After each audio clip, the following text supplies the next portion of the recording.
बोलिए योग वासिष्ठ रामायण की जय। श्री सुखदेव जी महाराज की जय। व्यास भगवान की जय। राम भगवान की जय। बहुत प्यारे प्यारे भजन गाए, बहुत ही भक्ति पूर्वक आनंद प्राप्त हुआ, बहुत अच्छा लगा।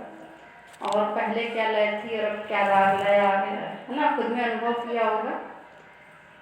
लगता है कि यहीं पर ही सारे तीर्थ धाम आ गए हैं, है ना, सब भगवान यहीं आ गए, कहीं जाने की जरूरत ही नहीं लगती। ऐसा महसूस होता है। 4 बजे का टाइम देखा करते, 4 बजे। हाँ, मुझे लगता है कि सब लोग इंतजार करते हैं। मैं रात में इंतजार करी, देखा तो लाइट भी बंद, गाड़ी भी नहीं दिख रही है। हम कह रहे हम जल्दी कहाँ थी, हमने कहा अब जाएंगे 9 बजे काम मेरा पूरा कंप्लीट हो गया। नहीं, 12 बजे हमने शुरू कर दिया वो भी है। बोली श्री राम भगवान की जय। मन के स्वरूप का विवेचन। मन एवं मन है कल्पित दृश्य जगत की असत्ता का निरूपण तथा महाप्रलय काल में समस्त जगत को अपने में लीन करके एकमात्र परमात्मा ही शेष रहते हैं और वे ही सबके मूल हैं, इसका प्रतिपादन। यानी कि जब कुछ जीवन में नहीं बचता है तब क्या बचता है, परमात्मा शेष बचते हैं ना, तब केवल परमात्मा ही याद आते हैं कि आपको कुछ भी नहीं है अच्छा, केवल ईश्वर के ही शरण में चलो। श्री रामचंद्र जी ने पूछा, भगवान मन का स्वरूप कैसा है, यह मुझे स्पष्ट रूप से बताइए, क्योंकि मन ही इस संपूर्ण लोक मंजरी का विस्तार करता है। मन ही हमको नचाता है। घंटे 2 घंटे तो भगवान के भजन में आनंद आता है। कह दिया जाए कि ठीक 6-6 घंटे केवल ध्यान कर लो, बैठ के जप कर लो तो उठने लगेगा, भागने लगेगा ना, शरीर में दर्द होने लगेगा, मन भी बेचैन हो उठेगा, नहीं कर पाता है जी। तो मन के कारण ही जो व्यक्ति संपूर्ण जीवन भगवान में नहीं लगा पाता। कुछ समय के लिए तो लगता है चलो संसार से उठ करके हट करके मनोरंजन ही हो जाए या लोक रंजन हो जाए या चलो भक्ति कर ले, सबका अपना अपना विषय रहता है। कुछ लोग यहाँ इस कारण आ जाते हैं, कुछ समय नहीं कट रहा, चलो यहीं बैठ लो, 4 लोग मिल जाते हैं, मन बदल जाता है कुछ लोगों का। 2-3 लोग कहते हैं कई जगह कि मनोरंजन भी हो जाता है। कुछ भी काम किसी कारण से आओ, सोचा चलो ठीक है, मन का रंजन जो है अपने भगवान को विषय बना लिया है तो इससे भी जो है कल्याण हो जाएगा। मन के रंजन के लिए भगवान को विषय बना दिया है ना। कोई प्रेमी नहीं मिला, चलो भगवान से प्रेम कर ले, उन्हीं पढ़ लेंगे तो उससे भी कल्याण हो जाएगा। कोई संसार में अपना पिता नहीं मिल रहा, पुत्र नहीं बन रहा है, कोई संबंधी नहीं बन रहा तो भगवान को ही संबंधी बना दिया, उन्हीं को सब कुछ करने लगे, उन्हीं को रोटी व्यवस्थित खिला दी, दिखा दी, रोटी खा रहा पेट खा लेंगे तो भी कल्याण हो जाएगा ना। एन के प्रकार मन कृष्णा निवेशी है, किसी भी प्रकार से आप भगवान में मन को बस लगा दे, अच्छी बात है कि चलो मनोरंजन के लिए भगवान के दरबार में आते हैं, ये बड़ी बात है। कहीं और नहीं जाते हैं, किसी बुरी संगत में नहीं जा रहे हैं, किसी से बुराई करने नहीं जा रहे हैं, चलो भजन गा के ही मनों का रंजन कर लेते हैं, ये भी अच्छी बात है। 2-3 लोग ने हमसे कहा, हमने कहा समझ गए, घंटे 2 घंटे इनसे भक्ति हो सकती, इससे ज़्यादा हो नहीं पाएगी क्योंकि मनोरंजन के लिए मूड यहाँ का फ्रेश हो जाता है, आते हैं तो एक है गंभीर रूप से केवल भगवान के लिए भक्ति करना। एक व्यक्ति अपने लिए करता है कि हाय कुछ नहीं है तो चलो भगवान से प्रार्थना करें तो भगवान को देंगे, इसलिए करता है, दुख से दुखी होकर के, आपद से दुखी होकर के। और एक व्यक्ति केवल भगवान को पाने के लिए है ना, उनमें ही रस इसको मिल रहा है, केवल रस कि परमात्मा तुम्हारे सिवा कुछ और सत्य सही दिखता ही नहीं है। ये बहुत गंभीर बात है, बड़ी बात है कि आप अकेले में भी मतलब पूरे 24 घंटे जब आप उस पर समर्पित रहे, उसके लिए भी जप करें, ऐसा अगर गोपी भाव प्राप्त हो जाए तो बहुत बड़ी बात है। बाकी अभाव के कारण तो लोग याद करते ही हैं भगवान को। वशिष्ठ जी ने कहा, श्री राम जैसे शून्य तथा जड़ आकार वाले आकाश का नाम मात्र के अतिरिक्त दूसरा कोई रूप दृष्टिगोचर नहीं होता, उसी प्रकार शून्य एवं जड़ रूप इस संकल्पात्मक मन का नाम के सिवा कोई भी वास्तविक रूप नहीं दिखाई देता। तो अगर हर वस्तु से, व्यक्ति से जो कुछ भी दिख रहा है, सबसे हम नाम हटा दें, है ना, हर चीज का नाम है, अगर सबके नाम हटा दिए, जितने लोग यहाँ बैठे हैं, कुल गोत्र जाति सब कुछ हटा दें, कोई अंतर बचेगा? कोई अंतर नहीं बचेगा। जान ही नहीं पाएंगे किसको बुला रहे हैं, किसके साथ क्या व्यवहार कर रहे हैं। नाम और रूप के कारण ही जो है केवल भिन्नता है। अगर नाम और रूप खींच लिया जाए, हटा दे, तो सब एक समान हो जाएगा। नाम के कारण ही केवल नाम ही जग में रह जाता है ना, सब कुछ मिट जाता है। अपने कुल पीढ़ियों के देखो, शरीर किसी के नहीं यहाँ पर बचे हैं, केवल उनके नाम ही, वो भी वंशावली में है। 2-3 पीढ़ी के बिना कोई नहीं बता पाता। शिव जी कहते हैं, यह जगत क्षणिक संकल्प रूपी मन से उत्पन्न हुआ है। मृत रचना में प्रतीत होने वाले जल तथा चंद्रमा में भ्रम से दिखने वाले द्वितीय चंद्रमा के समान ही इस मन कल्पित जगत का स्वरूप है। जैसे कि आकाश में चंद्रमा हमको दिखाई देता है ना, लेकिन अगर सरोवर हो, थाली में पानी भर के रख लो, तो उसमें भी चंद्रमा की पूजा कर दी जाती है, उसमें भी चंद्रमा आ जाता है। और एक एक चंद्रमा सबके आंगन में है पूरा पूरा चंद्रमा एक ही है, लेकिन सबको आंगन में, अपने घर में पूरा पूरा एक एक चंद्रमा मिला हुआ है। इसी तरह से आप संसार को समझिए कि वो है एक ही, है ना, और हमारी मन की भावना के अनुसार हमको एक वैसा ही संसार मिल गया है।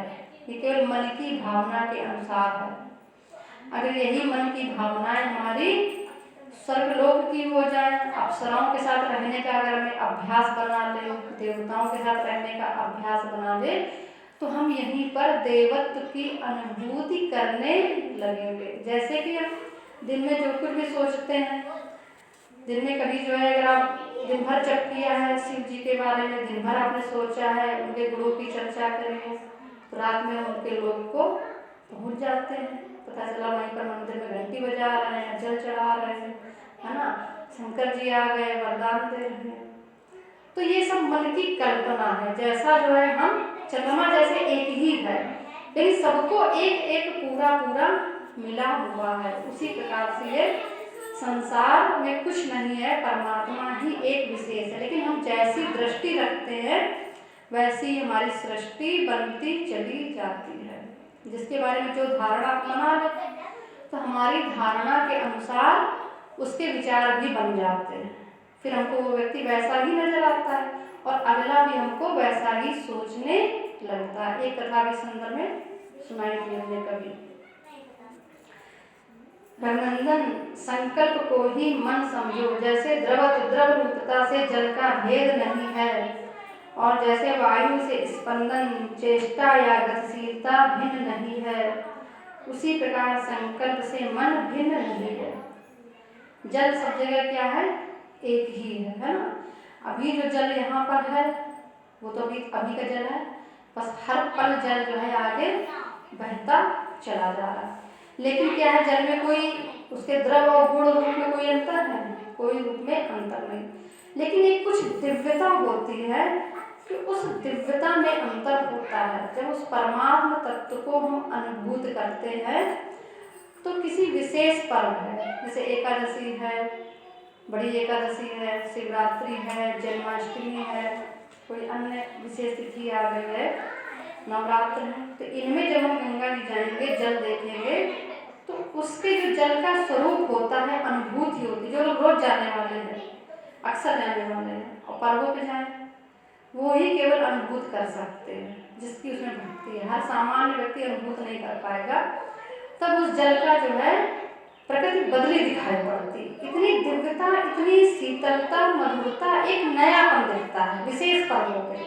आप जब जाइए गंगा जी, और सामान्य के दिनों में जाइए, तो वो बात नहीं होती है, क्योंकि उस विशेष तिथियों पे जो है देवता भी उसमें स्नान करने के लिए आते हैं, है ना। साक्षात वो ब्रह्म द्रव है, सामान्य द्रव नहीं है, ब्रह्म द्रव है। हजारों वर्ष ऐसे रख दीजिए, जल में कीड़े नहीं पड़ेंगे। यमुना जी के जल में कीड़े पड़ जाते हैं, केवल एक गंगा जी के जल में नहीं पड़ते हैं। तो वो विशेष जल है, दिव्य जल, यहीं से हम उसकी जो है दिव्यता देख सकते हैं। तो जो निश्चय ही ब्रह्म के द्रव का, ब्रह्म तत्व का अनुसरण कर रहा है, भक्ति कर रहा है, निश्चय ही स्वतः ही अपने आप उसके जीवन में दिव्यता आ जाएगी, निश्चय ही दिव्यता आ जाएगी, मन उसका दिव्य हो जाएगा। फिर उसके ऊपर जो है सांसारिक बातों का प्रभाव नहीं पड़ता है।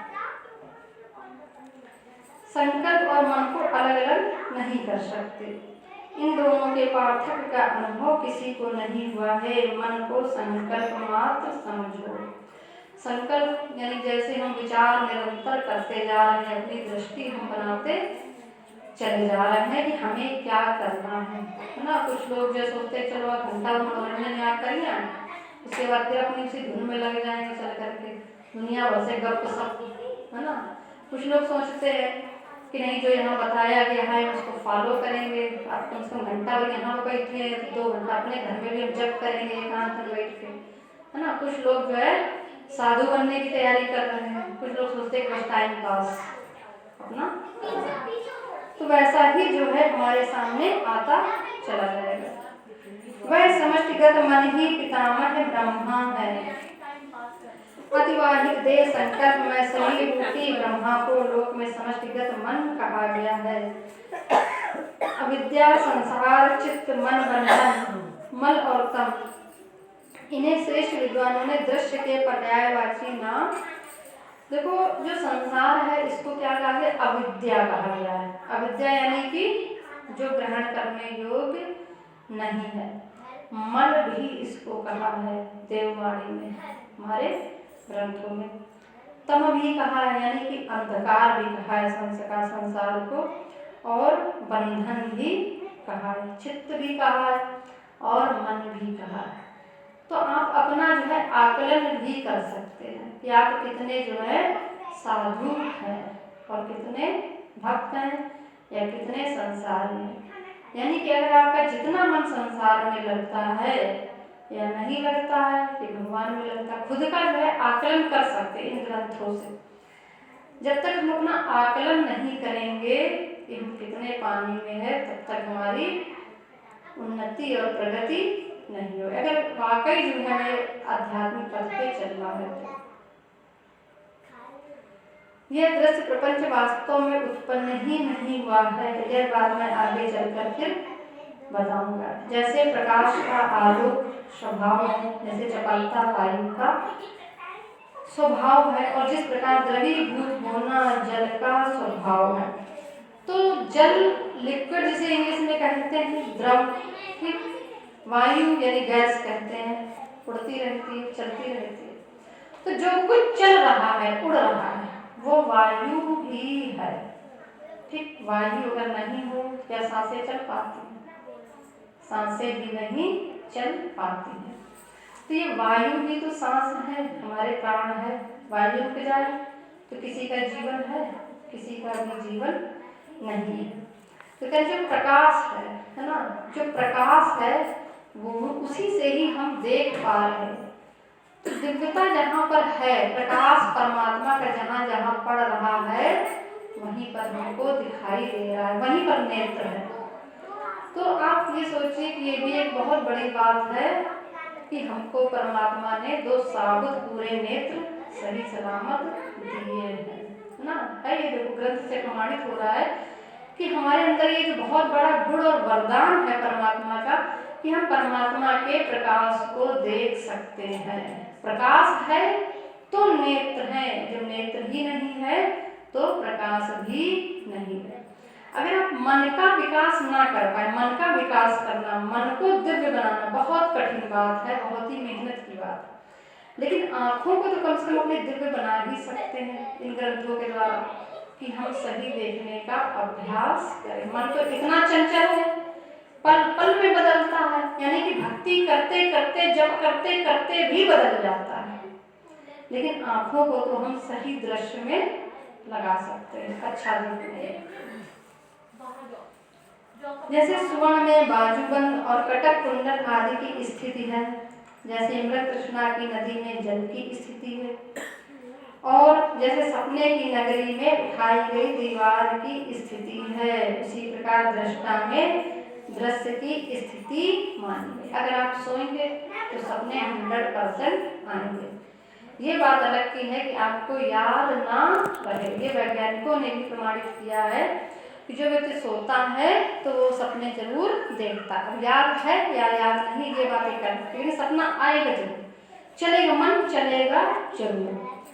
तो वही भगवान कह रहे हैं वशिष्ठ जी कि जैसे कि अगर सोना है तो इस अंगूठी में अंगूठी बन सकती है, हार बन सकता है, इसको आप ठोस के पीट करके कर दीजिए तो केवल सोना रह जाएगा। मूल में तो ये सोना ही है ना। देखो भगवान ने, शंकराचार्य भी कहते हैं कि भगवान ने अपने आप को जगत के रूप में प्रकट किया है, जगत के रूप में प्रकट किया, संसार के रूप में भगवान ही प्रकट है, लेकिन हम उनकी मूल तत्व को हम महसूस कर सके। जैसे कि आपके बच्चे ही हैं अपने, अगर वाकई हृदय से लगाव है तो वो आप में अपना माता पिता देख रहे हैं। हृदय से लगाव नहीं है तो क्या होगा, दूसरे को माँ बाप समझने लगेंगे जा करके, है ना। दूसरे लोग उनके माँ बाप बन जाएंगे, उनके सिखाए कहे पे चलेंगे, अपने ही बच्चे भूल जाते हैं, कितना अत्याचार कर देते। सेम वही स्थिति है कि परमात्मा जगत के रूप में प्रकट है, बस हमारे लगाव की बात है। तो हमें अब परमात्मा को देखना है तो सबसे पहले किसको देखना पड़ेगा, जगत को देखना पड़ेगा, संसार को देखना पड़ेगा। यानी कि अपना ही मुख देखने के लिए हमको माध्यम की आवश्यकता है, दर्पण की। तो जब हम दर्पण को पहले देखते हैं तब हमें अपना मुंह दिखाई पड़ता है कि मुंह पहले देखते हैं बाद में दर्पण देखते हैं? बताओ, पहले हम दर्पण देखते हैं ना, तब हमको अपना मुंह दिखाई पड़ता है। तो उसी प्रकार से भगवान शंकराचार्य का कहना है कि सब कुछ ब्रह्ममय ही है। हम अपने, जब हम इस संसार को देखेंगे, जगत को देखेंगे परमात्मा के रूप में, तब हमको परमात्मा दिखाई पड़ने लगेगा, अनुभूत होने लगेगा उस रूप में। उसी प्रकार दृष्टा से दृश्य की पृथक सत्ता है। चलो बनाओ आरती, आरती बनाओ, तब तक 2-4 लाइनें बोलते हैं। उसी प्रकार दृष्टा से दृश्य की पृथक सत्ता नहीं है। तो जो दृष्टा जैसा दृष्टा होता है तो दृश्य उससे अलग नहीं हो सकता है। तो इन आंखों पे कहते हैं जैसा चश्मा चढ़ा हो, तो अगर निश्चय ही हमारी आंखों में भक्ति का चश्मा चढ़ा है तो भगवान दूर नहीं है। तेरी भी नजरों का कसूर नहीं, राम तुझसे दूर नहीं, राम तुझसे दूर नहीं। दृष्टा से दृश्य की पृथकता न होने के कारण दृश्य का अभाव हो जाने पर जो दृष्टा में बला दृष्टापन का अभाव प्राप्त होता है, उसी को तुम असत यानी मिथ्या दृश्य के बाधित होने से सन्मात्र चिन्मय रूप में अवशिष्ट हुए आत्मा का केवली भाव या केवल समझो। कह रहे हैं कि जब जो दृष्टा से दृश्य को तुम पृथक सत्ता महसूस नहीं करते हो, जब वो अभाव खत्म हो जाता है, दोनों को देखने, तो दृष्टा और दृश्य जिस समय एक हो जाएगा, देखने वाला और जो दिखाई दे रहा है वो एक हो जाएगा, उसी समय तुमको कैवल्य मोक्ष प्राप्त हो जाएगा। तो दृष्टा क्या बन जाएगा, देखने वाला दृश्य बन जाएगा, जगत बन जाएगा, परमात्मा स्वरूप हो जाएगा। तो हम स्वयं को कहाँ कहाँ कैसे देखते हैं, कभी नानी के रूप में, दादी के रूप में, मामी के रूप में, मौसी के रूप में, चाची के रूप में, पत्नी के रूप में, बहन के रूप में, है ना। कभी ये अभ्यास किया है सोचने का कि हम स्वयं को ब्रह्म के रूप में देखें, अपने स्वरूप में देखें, अपनी अंतरात्मा को सोच के देखें कि जो भी शरीर का व्यवहार है, ये हाड़ मांस जो है, इसका व्यवहार कहाँ तक कितना सत्य है, कितना हम इसमें जो है रह पाते हैं इस शरीर के भाव में। इस मांस के लोथड़े के लिए कितना है मेरा वैभव। इस मांस के लोथड़े के कारण ही तो सारे संबंध है। आत्मा के संबंध किससे है? उस आत्मा में जिस समय जो है हम स्थित होंगे, यानी दृष्टा और दृश्य। पहला दृश्य तो हमारा अपना शरीर ही है। संसार को देखने से पहले हम सबसे पहले स्वयं को ही देखते हैं, है ना, कि हमारा कहाँ कहाँ लाभ है, कौन हमारा अपना है। सबसे पहले तो यही चीज तो देखते हैं कि दुश्मन को पहले, दुश्मन के बारे में पहले सोचते हैं। दुश्मन के बारे में कोई नहीं पहले सोचता, अपना हित हर कोई पहले सोचता है। तो जो दृष्टा है, दिख रहा है, ये समझिए हमको हाड़ मांस शरीर अपना हो या किसी का, बड़ी गुत्थम गुत्थी वाली रहस्यमयी बड़ी गूढ़ बात है ना, बड़े अंदर की बात है। शायद लोग तो समझ में पाओ मिलकर ना आ रही होती नहीं, कि जब इस चीज का फर्क करना हम जिस समय महसूस बंद करें, दोनों का फर्क हम देख कहाँ से रहे हैं। आंखें आप बंद कर ले तो क्या नहीं देख पाते हो? फिर भी बहुत कुछ देख लेते हो, फिर भी 10-20 कदम तो चल ही लोगे। आंखें बंद करने के बावजूद ही बहुत कुछ मालूम होता है क्या कहाँ रखा है। तो उस आंखों पर इतना भरोसा ना करके कम से कम एक अंतर मन की आंखें, उस पर चिंतन करें। आज का आपका प्रोजेक्ट कार्य। बोले श्री राम भगवान की जय। चलो आरती।